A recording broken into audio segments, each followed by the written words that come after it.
Yes, welcome to Akanksha convent school class fifth. Class fifth में अपने chapter 2 complete हो चुका है। चैप्टर 2 के मैंने पहले वाले वीडियो में क्वेश्चन आंसर करवा दिए थे। आज अपन चलेंगे चैप्टर 3 की ओर। चैप्टर नंबर है 3, अपनी वस्तु। चैप्टर का नाम क्या है? अपनी वस्तु। चैप्टर का नाम अपनी वस्तु। ठीक है ना? बुक ओपन कर लिए सबने। चैप्टर 3 देखो। आज अपन फर्स्ट पैराग्राफ कराएंगे और फर्स्ट के ही शब्दार्थ कराएंगे। ठीक है, निकालो। देखिए, tap it finger, book open करके देखो। एक महात्मा जी कहाँ जा रहे थे? एक महात्मा जी कहीं जा रहे थे। मार्ग में उन्होंने एक स्थान पर दो व्यक्तियों को ऊंची आवाज में बोलते हुए सुना। दोनों ही हाथों में लठ लिए एक दूसरे को प्राण लेने के लिए उत्सुक थे, दिखाई देते थे। एक दिन कहता था कि वह भूमि मेरी है और मैं इसका स्वामी हूँ, जबकि दूसरा कहता ये भूमि को अपनी बतला रहा था। उस भूमि को अपना स्वामित्व जतलाने के लिए दोनों को क्रोध में लाल पीले हो रहे थे और अपने अपने पक्ष में दलीलें दे रहे थे। संत महात्मा जी तो स्वभाव के से ही दयालु और परोपकारी थे, सदैव सबका भला ही चाहते थे। उन्होंने मन ही मन विचार किया कि ये दोनों लड़ाई झगड़ा करके व्यर्थ में अपने प्राण गंवा देंगे। अतः वे इन्हें समझा बुझाकर शांत करने के लिए आपस में समझौता करने का प्रयास किया। ये सोचकर उनके निकट गए उन्हें संबोधित करते हुए बोला, हे भद्र पुरुषों, तुम लोग कौन हो? आपस में झगड़ा क्यों कर रहे हो? महात्मा जी को देखकर उन्हें व्यक्ति ने बोला, महात्मा, हम दोनों भाई हैं। हमारे पिता मरते हुए अपनी संपत्ति को जो बंटवारा किया था उसके अनुसार उस भूमि का मालिक मैं हूँ, फिर भी वह व्यर्थ में ही झगड़ा कर रहा है। दूसरा व्यक्ति तत्काल चिल्ला उठा, महाराज ये बिल्कुल झूठ बोल रहा है। ये भूमि इसके पास नहीं, बाप की नहीं, बल्कि मेरे भाग में आती है, इसलिए इसका असली मालिक मैं हूँ। ये झूठ मूठ से अपनी बतलाकर मुझे डरा धमकाकर इसे हड़पना चाहता है। महात्मा जी ने शांत स्वभाव में फरमाया, तुम दोनों ही इस भूमि में अपना कहते हो, अपने अपने पक्ष में दलीलें देते हो।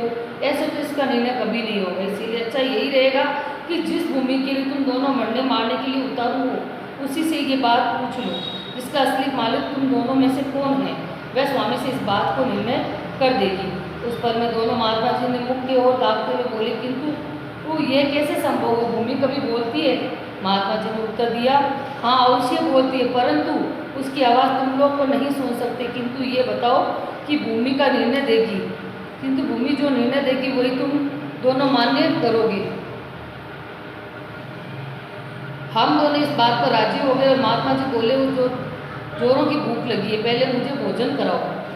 वे दोनों भूमि का निर्णय हो जाए फिर आपको बैठकर खाना खिलाएंगे। महात्मा जी ने कहा, भूमि का निर्णय तो हो ही जाएगा, पर वह कहीं भागे थोड़ी ही जा रही है, पहले भोजन हो जाए ताकि मन मस्तिष्क कुछ ठिकाने हो। इसीलिए तुम दोनों अपने घर से भोजन ले आओ, तब तक हम यहीं बैठते हैं। और कहा, महात्मा जी एक पेड़ की छाया पर बैठ गए।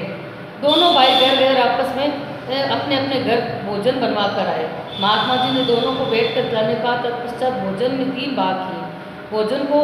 भाइयों को भोजन करने का आदेश देकर स्वयं करने के लिए ले गई। इस प्रकार ऊपर की सब बातचीत और भोजनादि लगभग 2 घंटे हो गए। महात्मा जी की ये समस्त कार्रवाई का उद्देश्य केवल यही था कि दोनों का क्रोध कुछ कम हो जाए ताकि उन्हें समझाया बुझाया जा सके, और यही हुआ। ये दोनों भोजन में नित्य हो गए, काफ़ी शांत थे। उन्होंने महात्मा जी के चरणों में विनय की, महाराज ये भूमि तो कुछ बोलेगी नहीं, इसलिए आप ही हमारा निर्णय कर दीजिए। महात्मा जी ने कहा, हम इस भूमि से पूछकर निर्णय करते हैं। यह कहकर उन्होंने अपने कान में भूमि को लगाया और मानो तुम सुनने का प्रयत्न कर रहे हो। कुछ देर में उनकी भूमि के साथ कान लगाए, फिर सीधे बैठे और गंभीर वाणी में बोले, ये भूमि तो कुछ कह ही रही है, कुछ ही कह रही है। दोनों भाई बोले, महाराज भूमि क्या कह रही है? महात्मा जी ने कहा, ये भूमि कहती है ये दोनों व्यर्थ ही मेरे पर अधिकार जमाने के लिए झगड़ा कर रहे हैं, क्योंकि मैंने तो दोनों में से किसी की भी नहीं हूँ, तो ये अवश्य ही मेरे हैं। मैंने इसकी कई पीढ़ियों को पाला है और जाते हुए भी देखा है। महात्मा जी की बात सुनकर दोनों भाई लज्जित हो गए, महात्मा जी के चरणों में गिर गए और लोहा गर्म देखकर चोट की ओर समझाते हुए कहा, तनिक विचार करो, जिस भूमि के लिए तुम झगड़ रहे हो, झगड़ा कर रहे हो, क्या वह आज किसी की बनी है? तुम जो लोगों बन जाएगी, मनुष्य मेरी मेरी कहकर व्यर्थ में यत्न कर रहा है। ये नहीं सोचता कि इनमें कुछ मनुष्य अपना ही नहीं है। बड़े छत्रपति राजा भी इनको अपना अपना कहकर चले गए, परंतु साथ क्या ले गए? कुछ भी नहीं। जैसे खाली हाथ संसार में आए और खाली हाथ संसार से जाएंगे। तुम लोग इस भूमि में छोटे से टुकड़े के लिए झगड़ा करने के लिए अनमोल जीवन को नष्ट कर क्यों कर तुले हो? ये भूमि ही न तुम्हारी है और न ही तुम्हारी बनेगी। भूमि ही क्या, संसार में जितने भी पदार्थ है, धन संपत्ति मकान, इनमें से कुछ भी नहीं है तुम्हारा। तुम्हारी अपनी वस्तु तो केवल भजन भक्ति और तुम्हारे अच्छे कर्म, जो लोक परलोक के सबके साथी हैं, से सब कुछ यही रह जाता है। अतः आपस में झगड़ा करने से मनुष्य जन्म और मूल्यवान समय को व्यर्थ नष्ट कर रहा है। अपेक्षा जीवन में अच्छे कर्मों और नाम सुमिरन में लगाओ, ताकि तुम्हारा लोक परलोक संवर जाए। दोनों ने महात्मा के चरणों में गिरकर अपनी भूल के लिए क्षमा मांगी। उस दिन से सबके साथ प्रेम और व्यवहार करते हुए, समय पर भजन भक्ति में लगाते हुए अपना जन्म सफल करने लगे।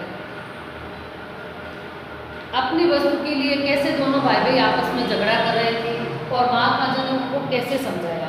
जब अपने को गुस्से में कोई चीज़ समझाता तो अपने को बात समझ में नहीं आती है, तो महात्मा जी ने क्या कहा, उनको समझाने के पहले उनको शांत करने का बोला। ऐसे तो वो शांत हुए नहीं, तो उन्होंने कहा ठीक है, पहले भोजन करो, भोजन के बाद अपन कुछ बात करेंगे। भोजन कर बनाने में खाने में उनको 2 घंटे लग गए, तब तक उनका दिमाग थोड़ा शांत हो गया।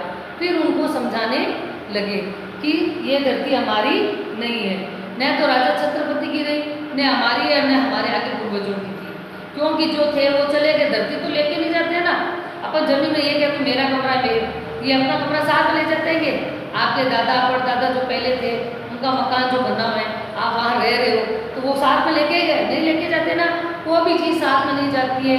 केवल अपना भजन कीर्तन, अपने जो अच्छा व्यवहार होता है, किसी के साथ अपन अच्छा व्यवहार करते हैं, वो अपने साथ जाते हैं। अच्छे कर्मों का फल हमें हमेशा अच्छा ही मिलता है। इस चैप्टर के अंदर यही बताया है कि वस्तु के लिए कभी हमें को झगड़ा नहीं करना चाहिए। ठीक है ना बेटा? तो ये चैप्टर मैंने आज रीड कराया है और नेक्स्ट वीडियो में मैं आपको ये सारे शब्दार्थ एक साथ करवा दूँगी। जितने भी इसमें शब्दार्थ है, नेक्स्ट वीडियो में मैं आपको शब्दार्थ करवा दूँगी। Okay, very good.